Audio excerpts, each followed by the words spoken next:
नमस्कार, आप देख रहे हैं वीके न्यूज और मैं देवेंद्र उपाध्याय। नागरिकता कानून के विरोध की आड़ में किस तरह से देश की राजधानी दिल्ली को दहलाने की साजिश रची गई थी, उसे लेकर कई रोंगटे खड़े करने वाले खुलासे सामने आ गए हैं। इन दंगों की फंडिंग से लेकर हमले करने के लिए जुटाए गए हथियारों की स्क्रिप्ट पहले तैयार की गई थी, या यूं कहें कि ये दंगे सुनियोजित थे जिन्हें अंजाम देने के लिए पहले ही प्लानिंग की गई थी। इन दंगों में सबसे ज्यादा किसी की भूमिका सामने आई तो वो है आम आदमी पार्टी का पूर्व पार्षद ताहिर हुसैन, जिसे पुलिस ने दंगों का मास्टरमाइंड बताया है। ताहिर हुसैन के अलावा इन दंगों में अगर कोई और नाम सबसे ज्यादा सुर्खियों में रहा तो वो है राजधानी पब्लिक स्कूल का मालिक फैसल फारूक, जिसके स्कूल की छत पर दंगाइयों ने तबाही का सामान इकट्ठा करके खूनी खेल खेला था। आसपास के घरों को निशाना बनाने के लिए स्कूल की छत पर एक विशाल गुलेल फिट की गई थी।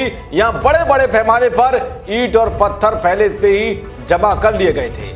यहां से दंगाइयों ने पत्थरबाजी की और पेट्रोल बम फेंके, यानी कि फैसल फारूक के स्कूल को एक अटैक बेस के तौर पर इस्तेमाल किया गया था। इसीलिए अब कोर्ट भी फैसल फारूक को किसी भी कीमत में बख्शने के मूड में नहीं है। कई बेगुनाहों की जान का दुश्मन बनने वाले फैसल से कोर्ट कितनी भड़की हुई है, इस बात का अंदाजा आप इसी से लगा सकते हैं कि कोर्ट ने साफ कह दिया है कि फैसल को सख्त सजा दिए जाने की जरूरत है। दरअसल दिल्ली हाईकोर्ट ने सोमवार को दिल्ली दंगे मामले में निचली अदालत से फैसल फारूक को मिली जमानत को रद्द कर दिया।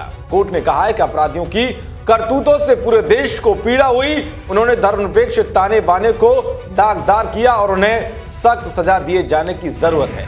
यानी कि कोर्ट ने ठान लिया है कि फैसल को ऐसी सजा मिले कि जो दंगाइयों के लिए नजीर पेश करे। इसके अलावा हाई कोर्ट ने कहा है कि किसी व्यक्ति की व्यक्तिगत स्वतंत्रता कीमती है, लेकिन बात अगर लोगों के व्यापक हित और देश के हित की आएगी तब इसका कोई खास मतलब नहीं है। जस्टिस सुरेश कुमार कैत ने ट्रायल कोर्ट की तरफ से आरोपी फैसल फारूक को दी गई जमानत को रद्द कर दिया है।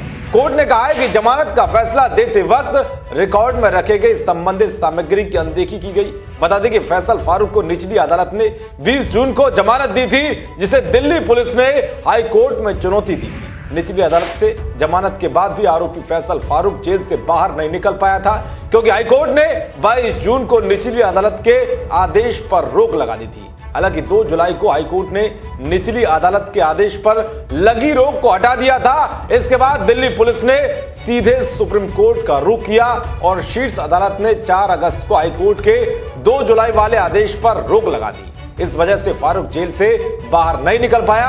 दरअसल फैसल फारूक नॉर्थ ईस्ट दिल्ली के शिव विहार में स्थित राजधानी पब्लिक स्कूल का मालिक है। उसे और 17 अन्य लोगों को पास के डीआरपी कॉन्वेंट स्कूल में आगजनी करने और संपत्ति को नुकसान पहुंचाने के आरोप में गिरफ्तार किया गया है। दंगाई रस्सी के सहारे आरपीएस स्कूल की छत से डीआरपी पब्लिक स्कूल में उतर गए थे। रस्सी को पहले से ही आरपीएस स्कूल की छत पर रखा गया था। यहाँ ये दंगाई 25 फरवरी तक तांडव करते रहे। 24 फरवरी की शाम को ही राजधानी पब्लिक स्कूल में लगे सीसीटीवी कैमरों को बंद कर दिया गया था। खैर, अब देखना यह होगा कि जिस तरह से कोर्ट फैसल फारूक की हरकतों को लेकर सख्त रूप अपनाए हुए है, उसका आने वाले दिनों में क्या परिणाम सामने आता है। देश और दुनिया की तमाम खबरों को पाने के लिए देखते रहिए वीके न्यूज। नमस्कार।